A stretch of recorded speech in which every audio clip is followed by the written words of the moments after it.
Horticulture New Zealand is an umbrella organisation acting for 22 product groups and 5,500 fruit and vegetable growers in New Zealand. Julian Raine was elected president of Horti NZ in August 2013. He's described as a big picture person with diverse businesses around the Nelson region. West Horticulture has been around since 1983. It was formed by 3 partners, and I'm one of those partners.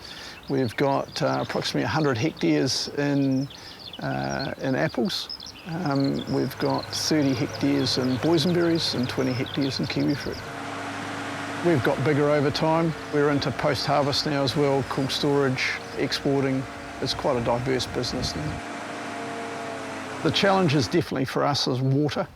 I'm Deputy Chair of the Waimea Water Augmentation Committee, and we've been going 10 years now trying to build a community dam up the Lee Valley, and that's very challenging. Part of what we're doing is also making sure that we actually enhance the environment.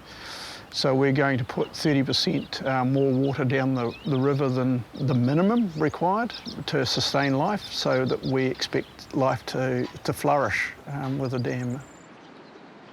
We're at Redwood Estates. This is our main boysenberry operation here. Well, Nelson's quite unique. It grows the majority of New Zealand's boysenberries, and New Zealand grows the majority of the world's boysenberries. So we are the capital of the world as far as boysenberries go. It's grown on a trellis. It's 2 wires. We train every winter. The primary cane's up, the new growth up, and we pull off the last year's growth and we fruit the new growth. We flower about end of October, all done and dusted by about the 20th of November. And then we start picking about the 20th of December. And we finish picking about the 20th of January. And then we wonder where Christmas has gone. The industry is quite lean and mean. We could all do with a wee bit more money. And as president, I help to break down barriers that impede growers in their ability to flourish and grow crops. The challenges are really around biosecurity, and that's an ongoing issue.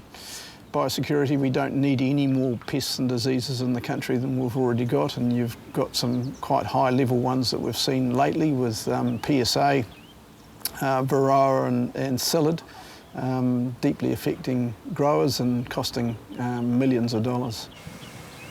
Other issues are around natural resources and, again, nutrient flow issues, having enough water, and rules and regulations around the natural resources.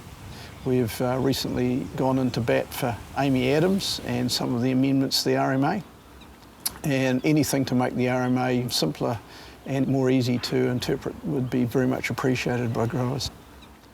Water nationally is a huge issue. We are right behind water augmentation.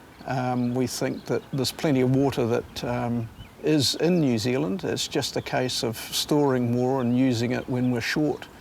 And then having sensible rules around those storage options, and hopefully they are affordable options. People are a portfolio all by themselves. We need quite a lot of seasonal labour, as you can imagine, 5,500 growers. We've got to pick our crops. It's a huge peak in the season. We believe that somewhere between 50 and 100,000 people are actually employed in horticulture, depending on the ebbs and flows of the season. And that's a major challenge for us. There's also another aspect where Horti NZ provides a lot of leadership. Because we're based in Wellington, we can and do interface with government bodies, politicians on a regular basis. We make sure that we have some input into laws and policies that are sensible for our growers. We sit on 20 to 30 different committees in Wellington, and it's everything around chemical use as well as land and water partnership. So there's a whole range of stuff that we sit on, land transport, so making sure we've got sensible rules around agricultural vehicles on the roads, all that sort of stuff.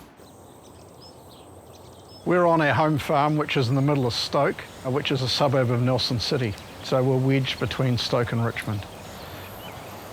We've got a property here of 460 hectares, and we've got dairy on the front part of it, and we've got a beef and forestry section behind it.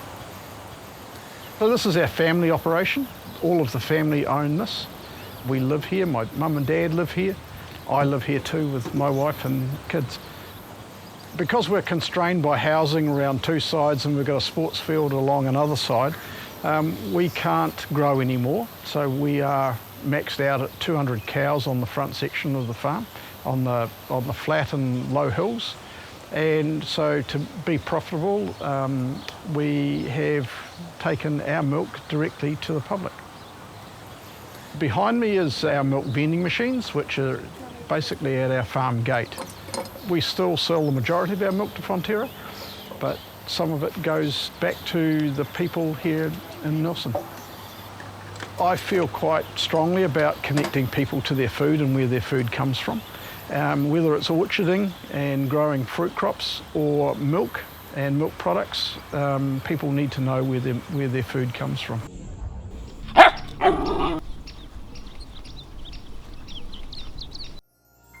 This program was made with funding from New Zealand On Air.